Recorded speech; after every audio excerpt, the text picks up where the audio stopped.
కావాలి అనేటువంటి ఒక డిమాండ్ ఉంది. రాహుల్ గాంధీ గారు భారత్ జోడో యాత్ర సందర్భంగా గమనించినటువంటి అసమానతలను దృష్టిలో పెట్టుకొని కాంగ్రెస్ ప్రభుత్వం అధికారంలోకి రాగానే కులగణన సర్వే జరిపి దానికి అనుగుణంగా అన్ని రకాల రిజర్వేషన్లు అభివృద్ధి ప్రణాళికలు చేస్తామని చెప్పినారు. దురదృష్టం భారతదేశంలో అధికారంలో రాకుండా తెలంగాణ రాష్ట్రంలో అధికారంలోకి వచ్చిన తర్వాత వారి మాటను తూచా తప్పకుండా అమలు చేస్తూ ఈరోజు 42% రిజర్వేషన్కు సంబంధించిన ప్రతి ప్రక్రియ న్యాయపరంగా, చట్టపరంగా, సాంకేతికంగా క్షేత్రస్థాయి వెరిఫికేషన్ చేసి చట్టసభలో చట్టం చేసి గవర్నర్ గారు ఆమోదంతో ఢిల్లీకి పంపినారు. ప్రభుత్వంగా మా బాధ్యతను పూర్తి స్థాయిలో నిర్వహిస్తూ ఉన్నాం. ఈరోజు తెలంగాణలో ఉన్నటువంటి ప్రతి బలహీన వర్గాల బిడ్డకు తెలంగాణ బలహీన వర్గాల శాఖ మంత్రి విజ్ఞప్తి చేస్తూ ఉన్నాం.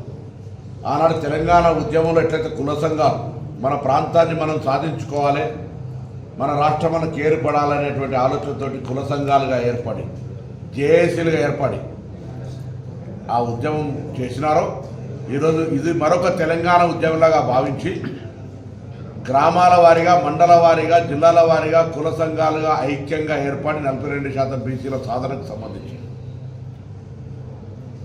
ఓన్లీ ప్రజలే కాదు ఉద్యోగ సంఘాలు, ప్రైవేటు, గవర్నమెంట్, రిటైర్డ్ అన్ని దగ్గరలో కూడా బ్యాక్వర్డ్ క్లాస్ యూనిట్స్ను ఏర్పాటు చేసుకొని ఆర్గనైజేషనల్ స్ట్రక్చర్ల 5, 6, 7 ఢిల్లీతోనే కాక ఎవరు అడ్డం వచ్చినా ఏ రాజకీయ పార్టీ ఆనాడు కూడా తెలంగాణకు సంబంధించి కొత్త రాజకీయ పార్టీలు డిఫరెన్స్ ఆఫ్ ఒపీనియన్ ఉండొచ్చు. ఈరోజు బలహీన వర్గాల ఆకాంక్షకు చట్టబద్ధంగా ముందుకు పోతున్న సందర్భంలో ఎవరు వ్యతిరేకించినా వారికి వ్యతిరేకంగా అందరూ కలిసి తెలంగాణ ప్రభుత్వం ప్రవేశపెట్టిన 42% బీసీ రిజర్వేషన్ వ్యతిరేకిస్తే మాకు రాజకీయ ఉనికి ఉండదు అనే వాతావరణాన్ని కలగజేసే బాధ్యత ప్రతి బలహీన వర్గాల బిడ్డది. ఆ దిశలో కార్యక్రమం కొనసాగాలని కోరుకుంటా ఉన్నా. అది 5, 6, 7 ప్రోగ్రాం కావచ్చు, లేదా ఇంకా ఏ కార్యక్రమం అయినా ఇవాళ రిజర్వేషన్లను సాధించుకోవడానికి ఎవరికి వ్యతిరేకం కాదు. అందరికీ ఎవరి ప్రతిపాదికన వాళ్ళకి హక్కు రావాలి. కాబట్టి సమగ్ర సర్వే తర్వాతనే ఇది నిర్ణయించినటువంటి సందర్భం కాబట్టి అవి సాధించుకోవడానికి తెలంగాణ ఉద్యమ స్ఫూర్తిని తీసుకోవాలని ఉద్యోగస్తులను, వ్యాపారస్తులను, విద్యార్థులను, యువకులను, ప్రజలను అందరినీ అన్ని కుల సంఘాలకు ప్రత్యేకించి విజ్ఞప్తి చేస్తాను.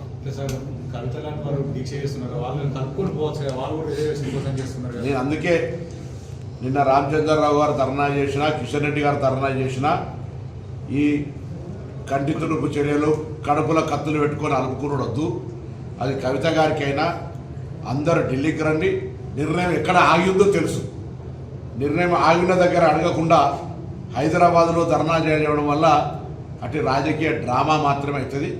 కాబట్టి నేను కవిత గారిని కానీ, ఒకవేళ రిజర్వేషన్లకు భారతీయ జనతా పార్టీ మేము అధికారంలోకి ఇస్తాం, 42% ఇస్తాం ప్రకటించిన కిషన్ రెడ్డి గారు కూడా చిత్తశుద్ధి ఉంటే భారతీయ జనతా పార్టీ మేము భారతదేశంలో బీసీ ప్రధానమంత్రి చేసామని చెప్పుకునే రోజులు ఉంటే ఇగో ఈరోజు ఈ యొక్క అవకాశాన్ని వినియోగించి ఆ రిజర్వేషన్ల ప్రక్రియ కలిపారు.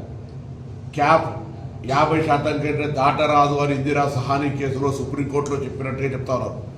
ఎప్పుడైతే 10% ఈడబ్ల్యూఎస్ ఇయ్యాల పెద్దలు కంచె ఐలయ్య గారి ఇంటర్వ్యూ కూడా వచ్చింది. ఎప్పుడైతే ఒకసారి క్యాప్ క్రాస్ అయిందో దెర్ ఇస్ నో క్యాప్. కాబట్టి ఇది అసాధ్యమైనది కాదు. రాజ్యాంగాన్ని 100 సార్లు సవరించుకున్నాం. ఈరోజు ఉన్నటువంటి అసమానతలు తొలగించడానికి ఈ యొక్క రిజర్వేషన్ల సర్వే ఎంపైరికల్ డాటా, ఒక ఎక్స్పర్ట్ కమిటీ, అన్ని రకాల న్యాయ, చట్ట, రాజకీయ అన్ని పద్ధతులలో శాసనసభలో కూడా అన్ని రాజకీయ పార్టీలు కూడా మద్దతుతో ఏకగ్రీవ తీర్మానం చేసినాం. కాబట్టి ఢిల్లీలో ఎటువంటి కాలడ్డం పెట్టకుండా బిల్ పాస్ అయ్యే విధంగా సహకరించాలని అన్ని రాజకీయ పార్టీలను కోరుతున్నా, విజ్ఞప్తి చేస్తున్నా. నేను ఏ రాజకీయ పార్టీని క్రిటిసైజ్ చేస్తలేను, భేషజం లేదు. అందరికీ ఇదే ఆహ్వానం, సత్వరం భోజనంకి ఆహ్వానం లెక్క కాదు. అధికారికంగా మంత్రిగా ప్రతి రాజకీయ పార్టీకి సంబంధించి అందరూ ఢిల్లీకి వచ్చి కేంద్రం మీద ఒత్తిడి తేవడానికి రావాల్సిందని కోరుతాను. తెలంగాణలో బీజేపీ కావచ్చు, బీఆర్ఎస్ ఇవన్నీ కూడా ఒక పొలిటికల్ డ్రామా కోసం ఇవన్నీ చేస్తున్నాను. నేను మళ్ళీ అంటాను, I don't want criticize any political party.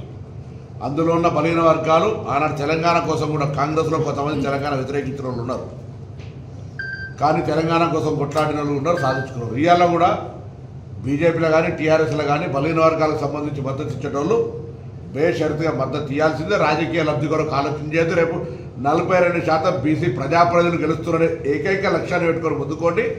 A party గెలుస్తాడు, ఏం గెలుస్తాడు అనేది మేము తెలంగాణ గట్టిగా కొట్లాడినాం, ఇచ్చినాం. ఇలా మీ కాంగ్రెస్ అధికారం రాలే, దానికి బాధపడి అయ్యో తెలంగాణ మేమే తెచ్చినాం కదా అధికారం రాలేని అన్నాడు, బాధపడలే. కాబట్టి ఇప్పుడు కూడా 42% సాధనకు సంబంధించి రాజకీయాలకు అతీతంగానే అన్ని రాజకీయ పార్టీలను విజ్ఞప్తి చేస్తా ఉన్నా. వాళ్ళకు ఇటువంటి అవకాశం వచ్చింది, శాసనసభ ఆమోదం పొందింది, బిల్లులు అయినాయి, గవర్నర్ గారు రాష్ట్రపతి గారికి పంపినారు.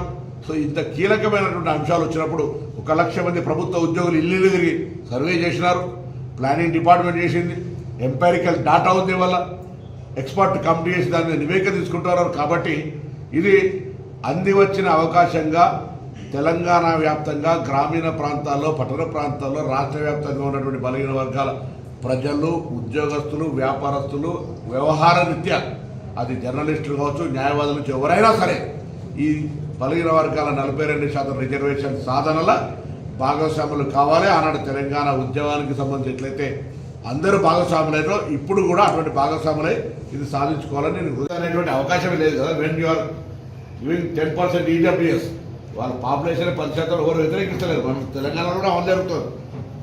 మేము యాజ్ పర్ ఎంపైరికల్ డాటా ఒక ప్రామాణికమైనటువంటి లెక్క ద్వారా వచ్చినటువంటి నివేదిక ప్రకారంగా దాన్ని అమలు చేయమని చెప్పి కోరుతాం. సార్, ఇప్పుడు మీరేమో కంటితుడు చర్యలు వాళ్ళయ్యారు అంటున్నారు. దమ్ముంటే కాంగ్రెస్ పార్టీ జయలలిత మాదిరిగా పాలననే అక్కడి నుంచి నడిపి తీసుకురావాలని చెప్పి కేటీఆర్ అంటున్నాడు. మీరు ఒకరోజు మీ దీక్ష కూడా ఒకరోజు కంటితుడు చర్యకి సర్వేల పాల్గొనడానికి ముందు మాట్లాడే హక్కు లేదు. నేను విమర్శిస్తలేను. నీకు వీలైతే నిర్ణయం జరగాల్సిన ఢిల్లీకి నీ రాజకీయ పార్టీ కార్యనిర్వాహక అధ్యక్షుడిగా రా.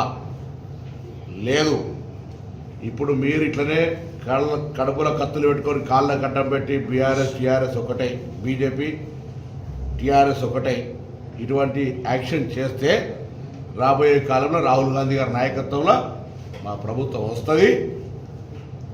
నిన్న కూడా చాలా స్పష్టంగా రాహుల్ గాంధీ గారు చాలా స్పష్టంగా పార్లమెంట్ వేదిక కూడా చెప్పినారు.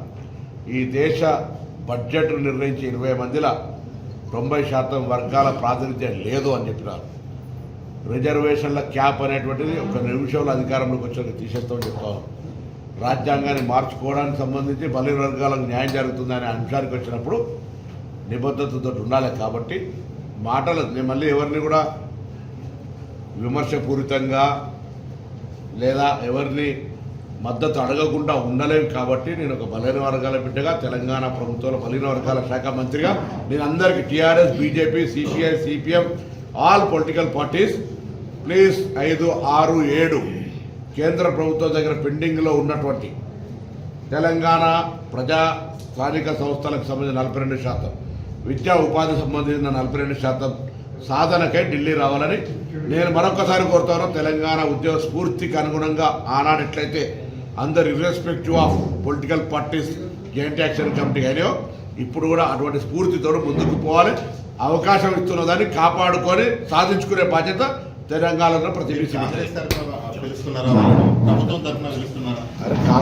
పిలుస్తావునా, ప్రభుత్వం తరఫున పిలుస్తాను. బీఆర్ఎస్ ఎమ్మెల్యేలు ఏమంటున్నారంటే రేవంత్ రెడ్డి మమ్మల్ని కలుపుకోవాలి, 42% రిజర్వేషన్ మీద పోరాటానికి మమ్మల్ని కలుపుకోవాలని బీఆర్ఎస్ వాళ్ళు అంటున్నారు. మీరు ప్రభుత్వం తరఫున పిలుస్తున్నారా?